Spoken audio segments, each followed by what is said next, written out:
All right, hi. We got Winston Mallory, Kaleel games. Scott Huber. Zach Sickles. We're part of Miss Blackburn's WRA 101, Section 19, and we're just going to go over exactly what we kind of learned this year and how it impacts us. Starting with journals. I just want to say journals really helped me keep like a basic organizational level to the class. I feel like without the journal, I wouldn't have had the proper deadlines written down.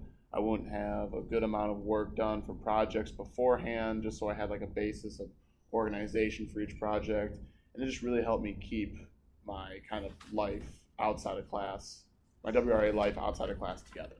Yeah, definitely. I think it was really important to the class because it really allowed us to write down anything we needed to do, write down our ideas, and it made consolidating information really easy, even for other classes than WRA.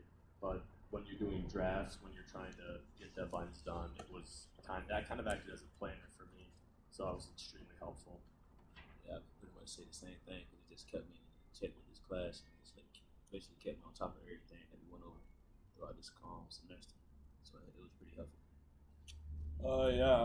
Another thing about the journals that was also very helpful was that it helped me kind of develop my ideas throughout projects. Like I'd progress from an intro with all just basic ideas, narrow it down, run with something, and then just, as you can see throughout the journal, it's just the project developing. And I'd think of new ideas that I wouldn't have without the journal. And it just helped organize everything in one place and helped me kind of see all my ideas and see my progression. Yeah, it definitely helped when you were trying to like write something because you could write it all out. You could use like different ways of pre-writing, different ways you could edit. You could write little notes to yourself, talking about like shitty first draft stuff. That's a good point right there. Shitty first drafts. That was another huge helpful thing we had throughout the entire year, kind of allowing shitty first drafts to dictate when we start our project, just because we have it done a week before the actual project was done. You already have this draft. It's pretty much, it's not great, but it's at least a good starting point. And we should feel a lot more relaxed to the next week when you're just making little corrections and fixing, transitions and kind of the body of your paragraphs and stuff like that. Yeah, it really alleviated a lot of the stress for me because when the shitty first draft was due, I knew that it wasn't necessarily like a final copy that was going to be graded. So I was able to be more relaxed with it, and I think that helped me to make a better paper. And then when it came time to actually turn in the finished product, I had already done basically a really good draft because of my shitty first draft. So I think that having those little deadlines were extremely efficient as a student to get this done.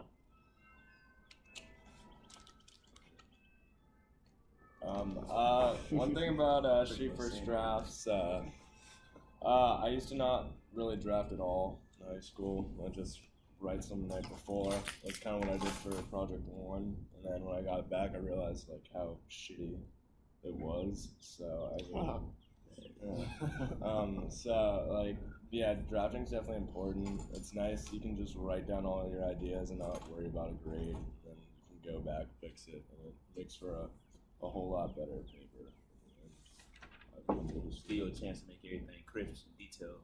And, for the final, shitty first draft just help you just put everything together, make it that much better than it was the first time. That's a good point. Absolutely. Yeah. And like kind of adding to that, what really helped too with even writing the first draft was the They Say I Say book, particularly how they continually talked about transitions and having those templates. So I kind of just want to move on to that topic really quickly, just transitions, how we learn transitions. There's the book. You can buy it on Amazon.com. It's the second edition of, I believe, Definitely have the wrong edition. Good stuff. Yeah, for sure. Or, there's even an online book. That's what I did all my work on online. And yeah, it was just, it really helped with kind of making a more coherent piece of literature. It really made us sound more professional, like we were more developed. We weren't high school writers anymore. We had these templates to be used, and we definitely sounded like we had our own voice, and it was a professional one at that.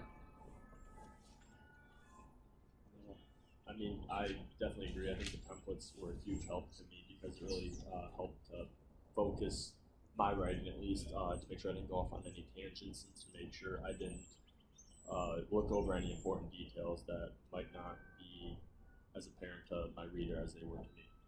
Templates they also help you write better sentences and have a better structure form. Because like when you first get here, you used to write like high school style, and they help you more on the college level.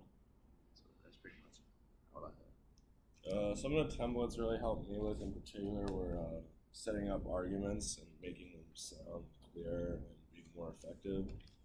And I just thought that really helped a lot of my papers because pretty much every paper you write, you're trying to make some sort of argument. So those templates really help set it up, and that's just something that was new to me this year. And it's definitely going to help me in my last 3 years here. Yeah, Definitely. I think it's important to note that it's really foreign, I think, to come in and try to use these templates. It's not really something, at least I was taught in high school, and from what I've heard, it's not something that most teachers teach in high school. But I think once you get the hang of it, it really becomes an important part because there are so many given in this book alone that there's really one for every scenario that you could possibly imagine. And because of that, it just really adds something to your writing, adds a sense of professionalism, and it really helps you as a writer to make a coherent essay. Yeah. That pretty much wraps up transitions. I guess the final thing that really helped just a whole ton would probably be, I would say, like the Little Brown Handbook helped a good amount too.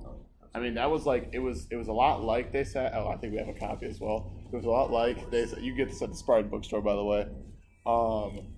It was a lot like they say. I say when it had a lot of information, but it gave it in a more dry, kind of way, and that's not necessarily bad. Like, to be 100% honest, if I'm just trying to get information down, I'm not trying to read through a nice little book. I'm going with the handbook. Very direct. It was, and it taught a lot about quoting, MLA. I mean, like formatting, emails, how to address professional emails, professional letters. I mean, like anything you wanted to possibly know about writing, rhetoric, you had in that book, and it was very nice and it was very efficient. And the way that we went over it, and the way that we had homework on it, and how we had quizzes on it, kind of kept us, true to our word that we would read this book. And it really did, even though we were forced to read it, it didn't really exactly seem like that. Is what I'm going to say. Right. Yeah.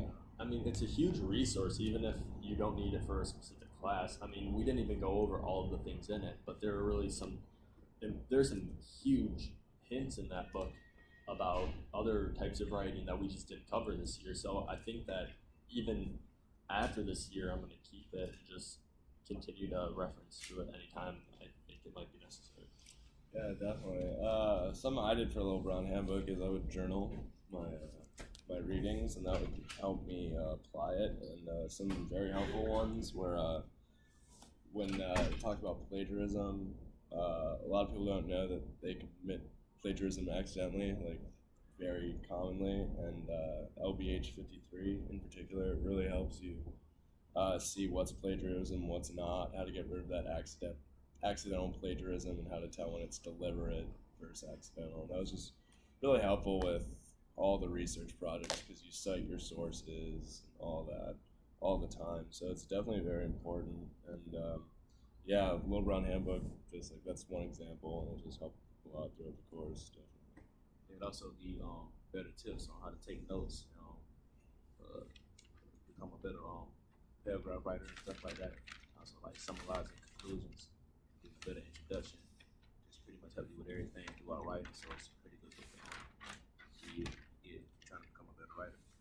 Yeah.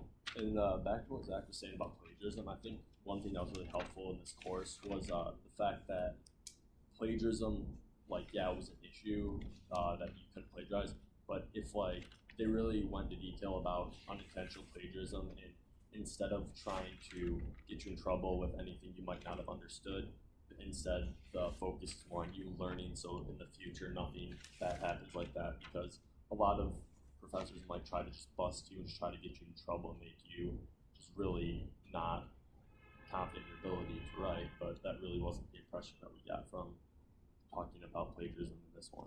Yeah.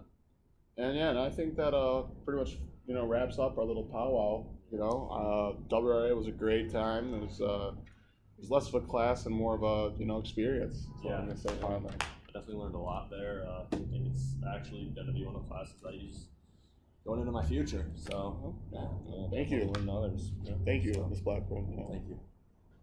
all right.